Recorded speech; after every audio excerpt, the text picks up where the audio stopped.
might have missed it. Did the sender receive any feedback as to whether they were successful or not? Yes, we told them both whether they've been successful. Yes, that's a good point, I forgot to say. Both the sender and the receiver were told whether or not they'd been successful. Do you think that had an effect? So I think that my question was about how to conceptualize or operationalize the concept of effort, right? So it could be just absolute, number of clicks or word duration or something, or effort with respect to the chance of communicative success, right? In order to achieve this intended effect, how much effort should I spend? So do you have any prediction as to how results will be different if when you give feedback and you don't give feedback? That's a good question.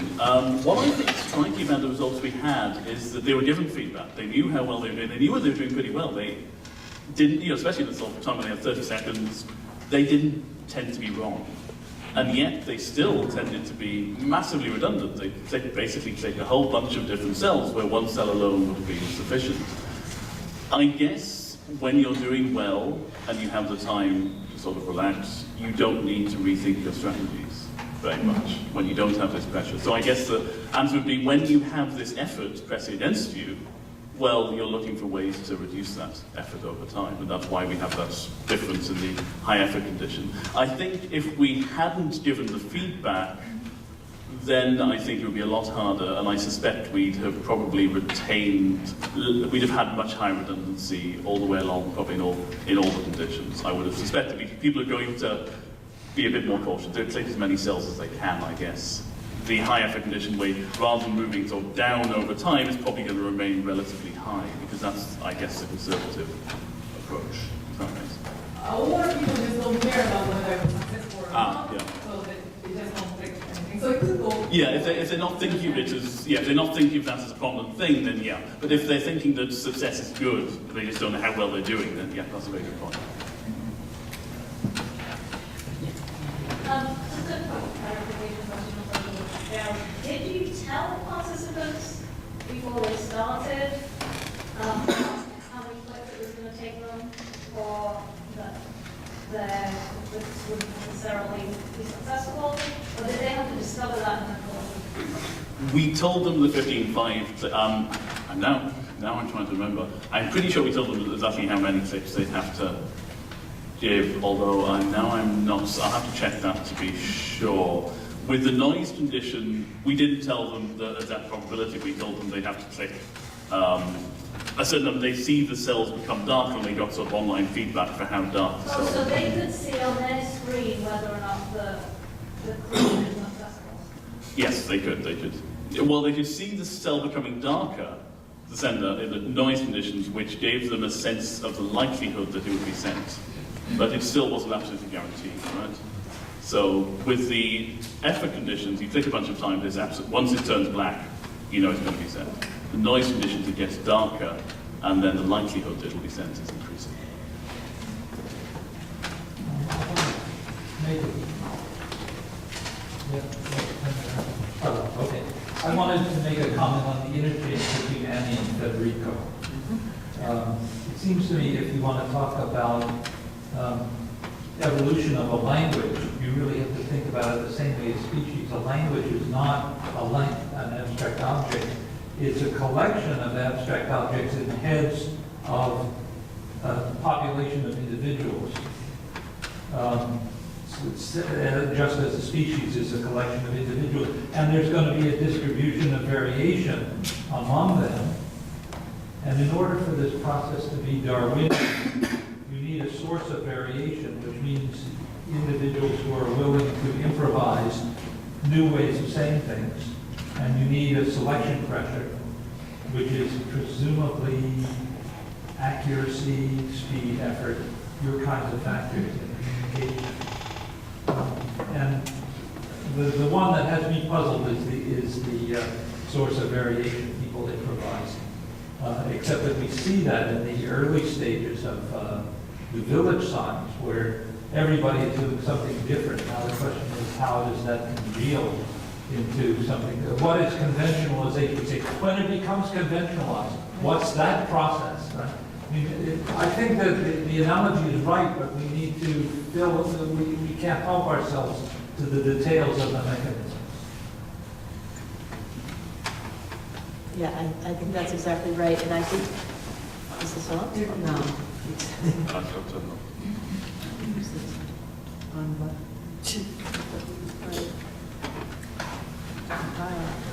Here we go. Yeah, I think that's right, and also that talking about thinking about efficiency too, but every time you're building a sentence is a creative moment, right? So your question about like why would someone do it in this new way? It's like, why would you do it in any way? To do it in the same way as previously means you have to see this as the same in some way as that previous way.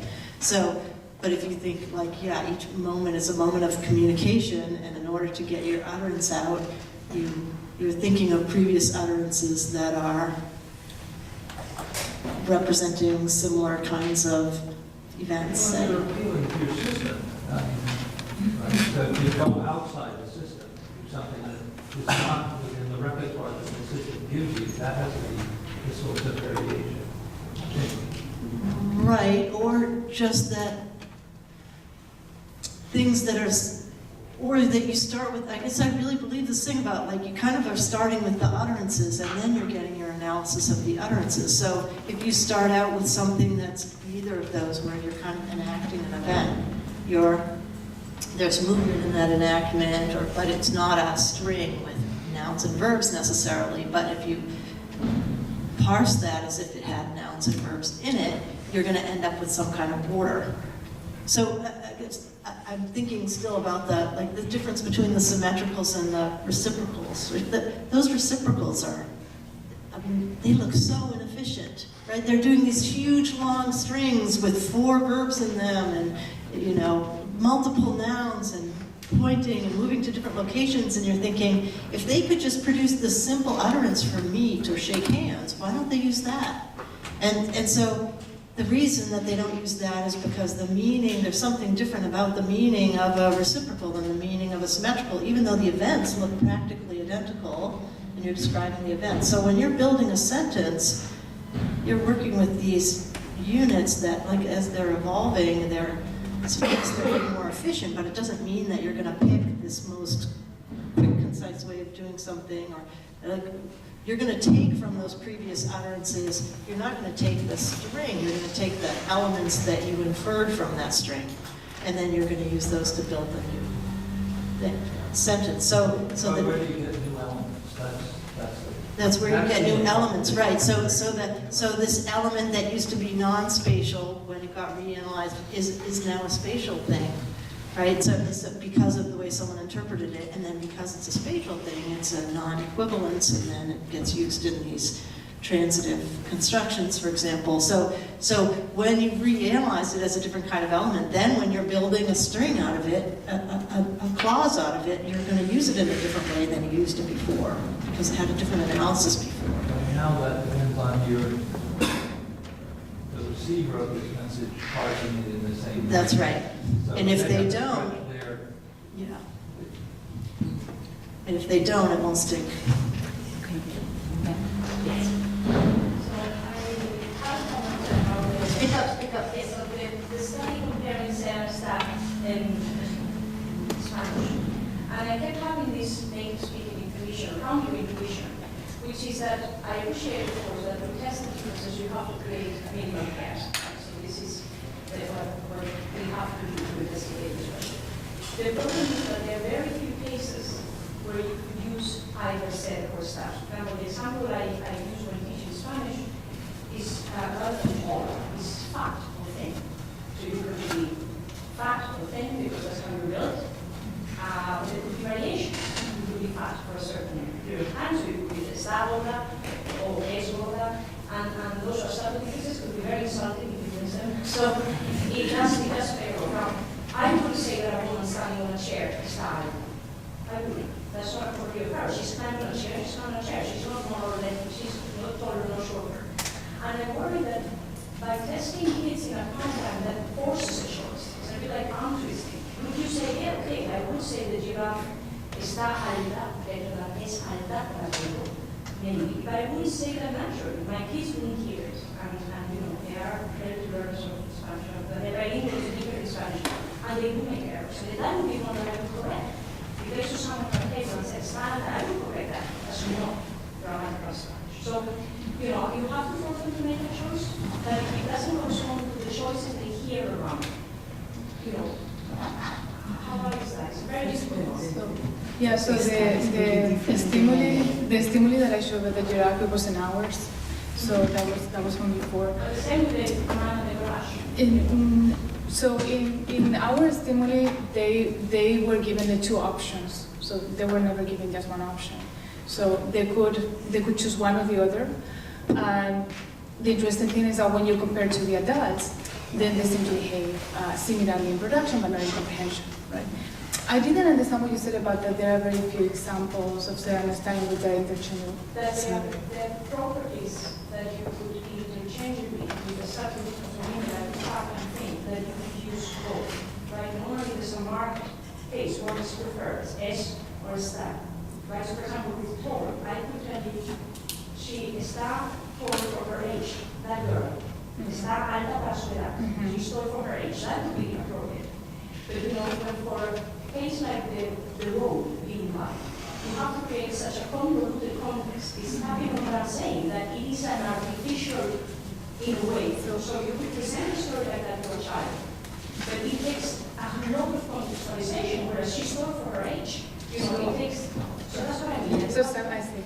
Have something that is artificial, you test it. I mean, I know the difficulties to test, nothing that you're doing wrong, but it's a very subtle.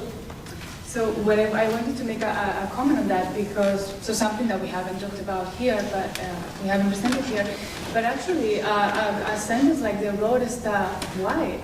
In Mexican Spanish, for example, they don't need a context at all. They're able to do it perfectly, no matter who you ask, right? But then when you compare Mexican Spanish to Iberian Spanish, or to Argentinian Spanish, many of them are going to say, no, that's not acceptable, right? It really depends on how much the speaker want to work with the context and really say, could I say this, right? Even in Iberian Spanish, we find a lot of variability. Speakers, some of them they say fine, some of them they don't. I was not correcting my kids now, this is students speaking Mexican Spanish. Even from polyglots. So that's something that we haven't mentioned today, but then we connect that with the synchronous variation. It's very difficult. I think we are pairs, fair pairs to choose from. I think it puts a tremendous... Believe me that in Mexican Spanish I've seen certain things that I've been amazed. I would have said. Yeah, I'm going to say just a clarification on that, because here the interesting thing is not so much between ser and estar, but rather within estar in the two different contexts. So even for, and that's what we have shown for independently, not today, for Iberian speakers, that when you present them with a neutral context, their behavior is like, they don't like estar. And you just give them the context and it gets pushed, right? So this is something that even though it's not in their conscious usage, they just yield to it. Precisely when you present the possibility, and the context is of a kind, right? That is when you present the possibility of an alternative, right? So that when the presupposition can potentially be satisfied. That is for us. So it's not, so all of these are out of context. You can make whatever you have. You must, right? Depending on your variant, right? And in Mexican Spanish is way more tolerant of estar use than Iberian Spanish. But then the interesting thing is that you can't help it, but yield to the context. Yeah. We've got Petra, Barbara, Muffy, Sharon. So I'm still thinking about this work done in argument designers, and to me it looks like massive redundancy, which then actually might link that to Gareth's presentation. But so I was wondering whether there are any languages in the world that would use that. Maybe you know it or anyone in the audience, to have like this, verb in the active and verb in the passive to express the same event. And initially I thought that this has to do with the initial absence of the signing space. And I thought as soon as they develop the signing space and place that is cross-reference, they then will use the event in a way that against the language of sign languages, and then you start a giving event at the giver and move to the DB. So I thought, maybe once they have that space available, they're gonna reduce the language. I was just thinking, wondering what you're thinking about.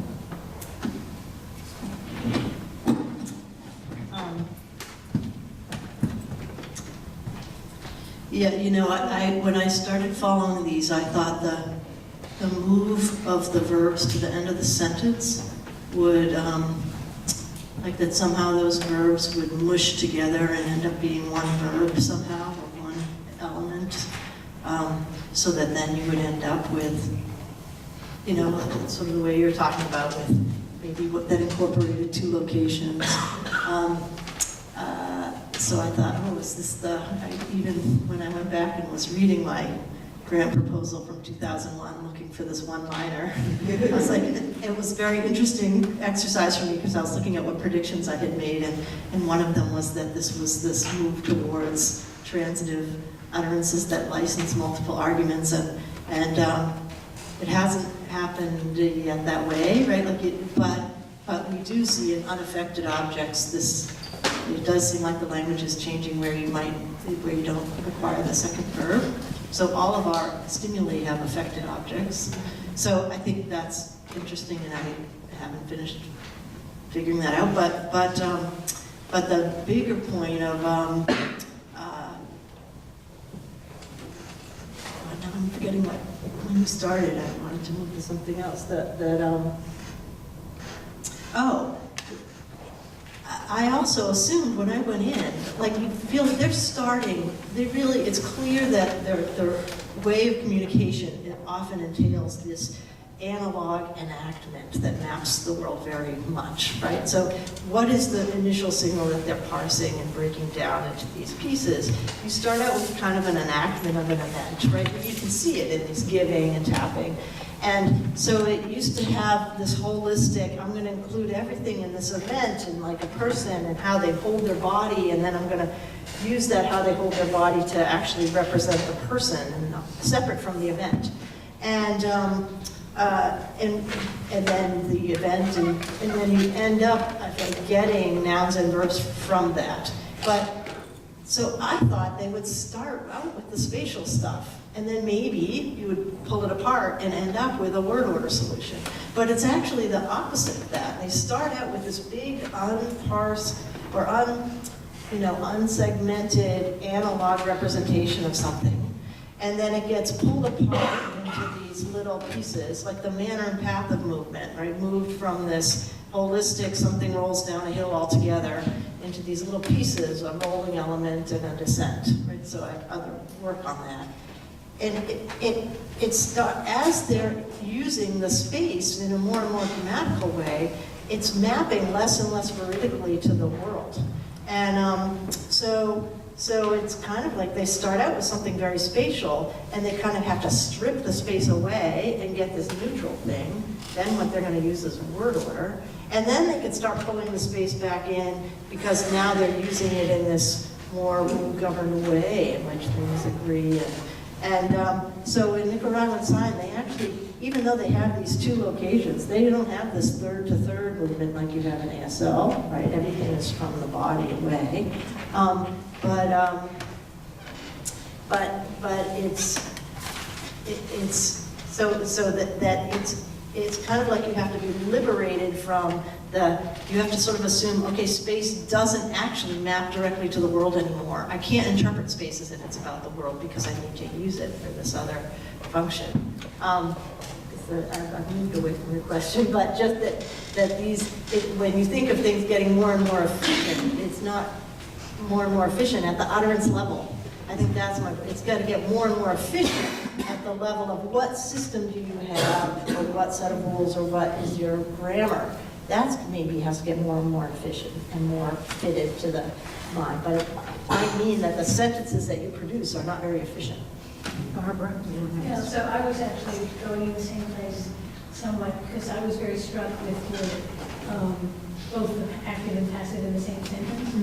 And it reminded me of this student who studied, like, if you let the dogs out, but then the dogs didn't go out. Then the mom comes home and says, "You said you let the dogs out, but they peed on the floor," right? And so it seems like there's another part of that verb that we don't think about because we haven't encoded it, right? And so we kind of got, some people said, yeah, that's okay. Some people said, no, it's right, he didn't let them out, he did let them out, and so forth. And so it occurred to me that this was actually a very complete and useful thing to have the two parts of it. But I also thought that he's going to go to a focus and choose one of them, rather than other, you know, it might be interesting to go back in with that perspective. Can I jump in There's with this? Say again? Can I jump in with this? Briefly. Stuff? I think which is relevant. Yeah. There's a village sign language, Central Florida Sign Language.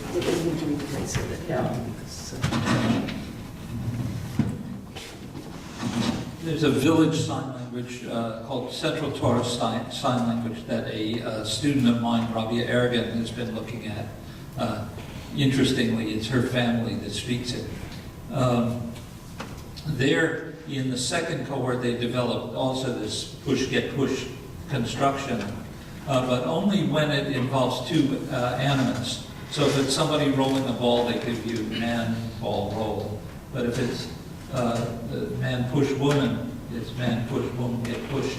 So that it looks like it's a strategy for disambiguating who's the agent and who's the patient. That disappears pretty much by the third cohort. They stop using it, unlike Nicaraguan sign, in favor of when there are two animates, an agent and a patient, surprisingly, the patient comes first. So you get, in effect, OSV order when there are two animals.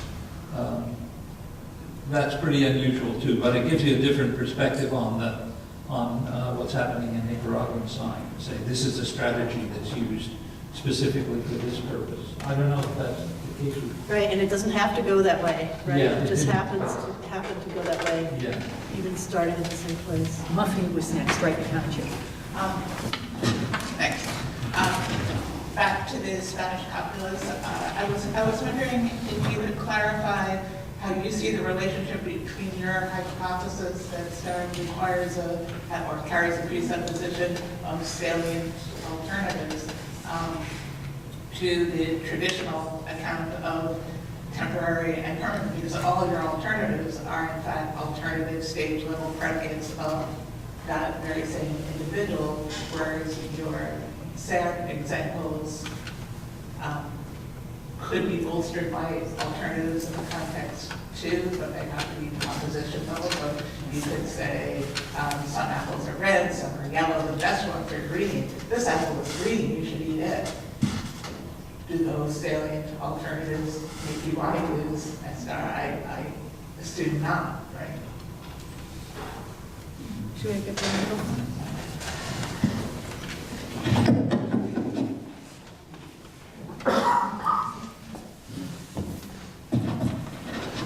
So, yes, so the way, just first a clarification then about the stimulus. So the way we see the way the analysis presents the distinction between the copulas is that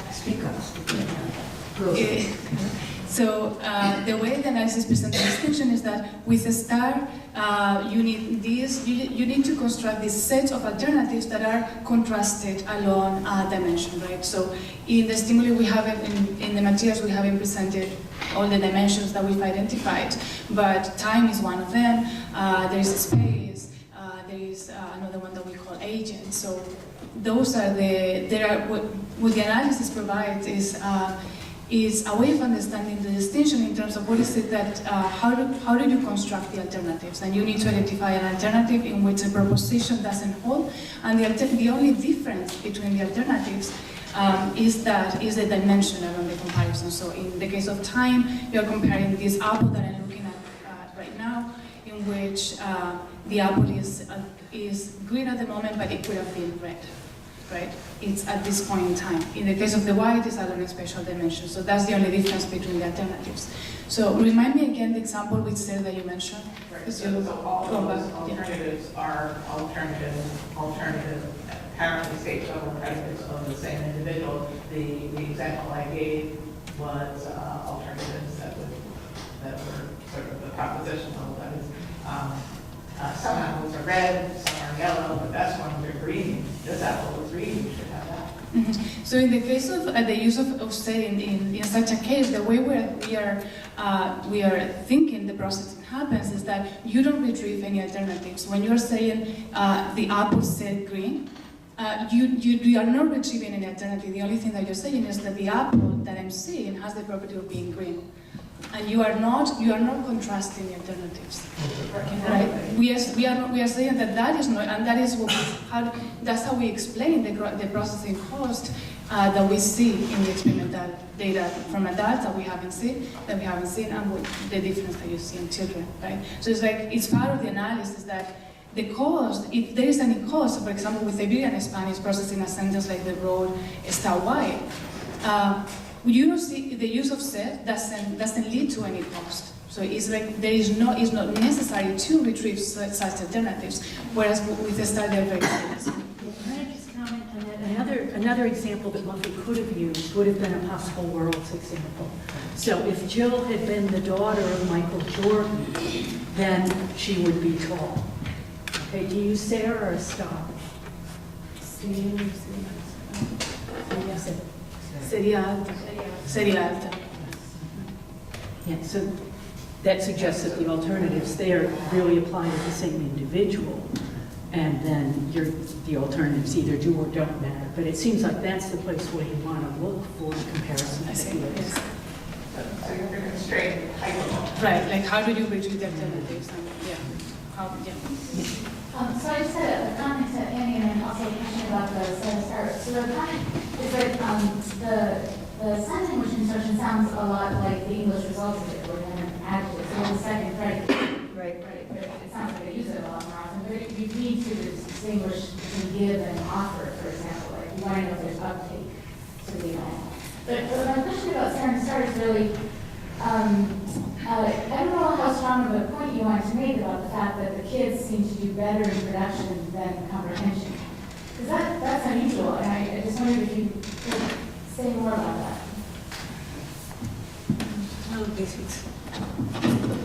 Well, actually, the previous studies find the same.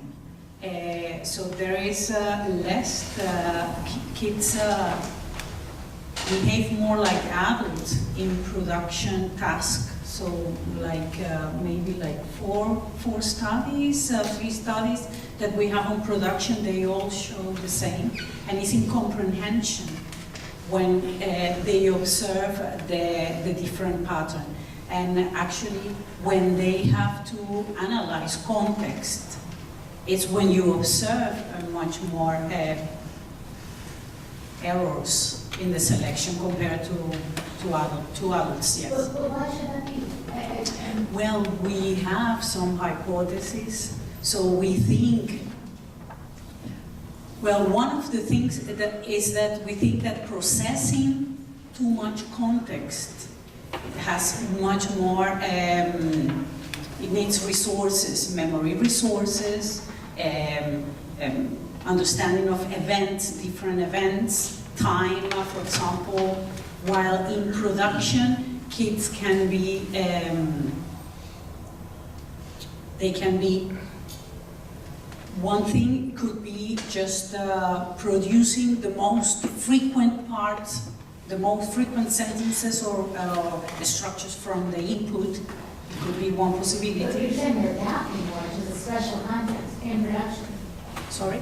I thought you said that they're adapting more to the special context. So they're not using what they would normally use with that adjective would be Sarah, but they're not doing that in production.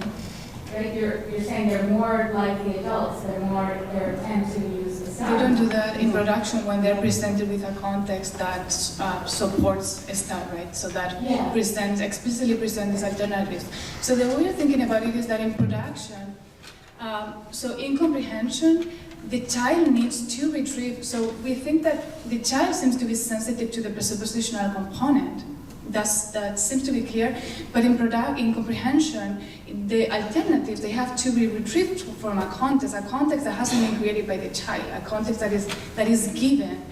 That seems to be what seems to be costly for the child, whereas in production, when the child is asked, what did the peer said, they are fine.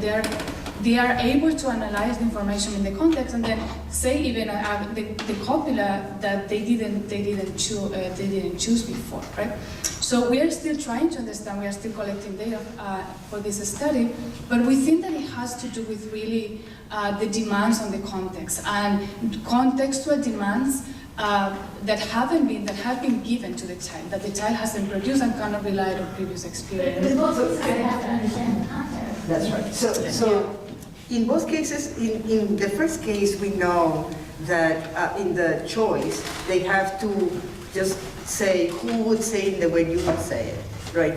We are not, from that perspective, we are not testing comprehension, right?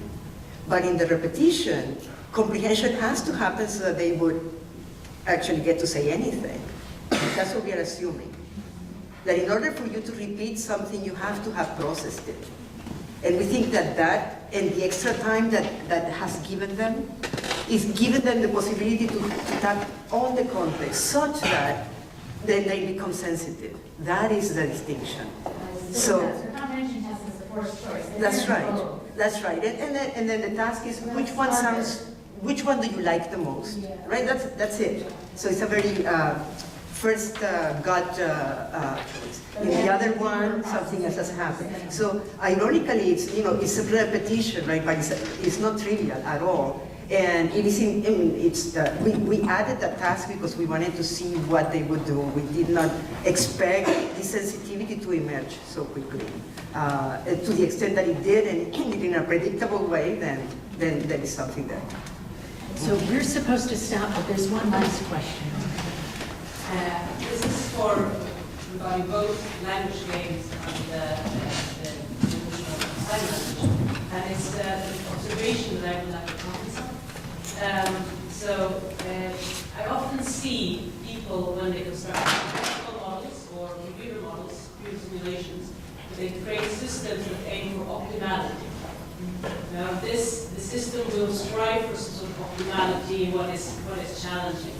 But it seems to me that from your results in most cases, what you want to have a system striving for good enough.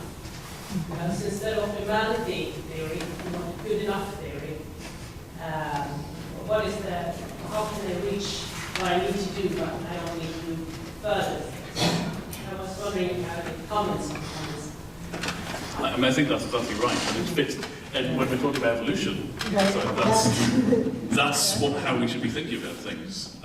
Evolution does as good a job as does the job, given the tools available. And I think that comes out very clearly in what we found is that people, as it were, optimize when as it move closer to an optimal solution, not quite making it when there's a strong pressure to do so. So I think that's a very nice. Yeah, and also that you're optimizing in the moment, right? You don't get to go back and start over. So I think that's you don't come in saying what's going to be a good way to play this game, right? Or what's going to be a good way to build a language where we can represent all the participants in an event. So that we don't end up with some really long way of doing it in these particular cases. It doesn't work that way. It's like given how we've gotten to where we are now, given how we've resolved things optimally before, this is now the set of tools that we have to solve the problems that we have. And if they're good enough and they work, then and they're learnable and they're efficient enough and all of those things that can be processed. It doesn't have to be the most It has to be, right? It has to work. And the final question.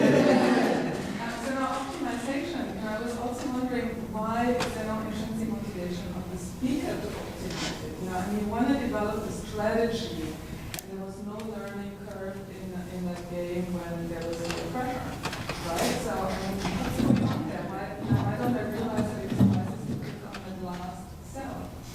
It's a good question.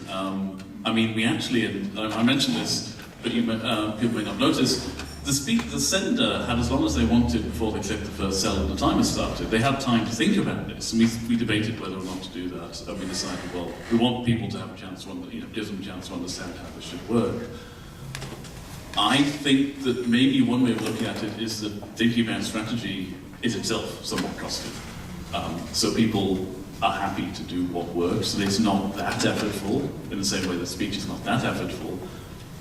So they stick with what they know, and it's only when, but this is not a very good or good answer, I'm open to better answers, but I think it's basically that there's a slight cost to thinking about how to optimize, and improving your strategies itself is slightly costly. So if you're already in some sort of working space, the space that works, then there's no reason to leave it.